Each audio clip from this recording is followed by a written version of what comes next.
യോഹന്നാൻ എഴുതിയ സുവിശേഷം 14 അധ്യായം 19 വചനം.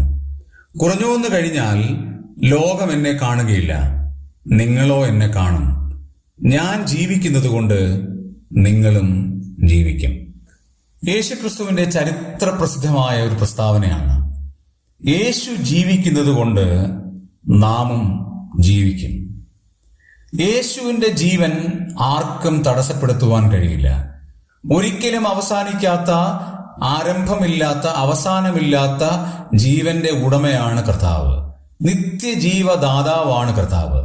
ആ കർത്താവ് പറയാണ്, ഞാൻ ജീവിക്കുന്നത് കൊണ്ട് നിങ്ങളും ജീവിക്കും. നമുക്ക് ഏറ്റവും വലിയ പ്രതീക്ഷ അത് തന്നെയാണ്. നമ്മുടെ കർത്താവ് ജീവിക്കുന്നത് കൊണ്ടാണ് ഞാനും നിങ്ങളും ജീവിക്കുന്നത്. കർത്താവ് ജീവിക്കുന്നത് കൊണ്ടാണ് നമുക്ക് ആത്മീക ബലം ലഭിക്കുന്നത്.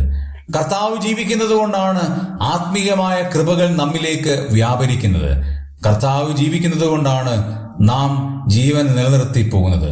കർത്താവ് ജീവിക്കുന്നത് കൊണ്ടാണ് ആത്മീകമായ ഉന്നമനങ്ങൾ നമ്മുടെ ജീവിതത്തിൽ ഉണ്ടാകുന്നത്. കർത്താവ് ജീവിക്കുന്നത് കൊണ്ടാണ് അനേകരെ ജീവിപ്പിക്കുവാൻ ദൈവത്തിന്റെ കൃപ നമ്മിലൂടെ വ്യാപരിക്കുന്നത്. ഇതിന്റെ എല്ലാത്തിന്റെ അടിസ്ഥാനം കർത്താവ് ജീവിക്കുന്നു. അതുകൊണ്ട് നമുക്ക് ഇങ്ങനെ പറയാം, എന്റെ കർത്താവേ, അങ്ങ് ജീവിക്കുന്നത് കൊണ്ടാണ് ഞങ്ങളും ജീവിക്കുന്നത്. അത് ഞങ്ങൾ പൂർണ്ണമായും മനസ്സിലാക്കി സർവ്വമഹത്വവും അങ്ങയ്ക്ക് അർപ്പിക്കുന്നു.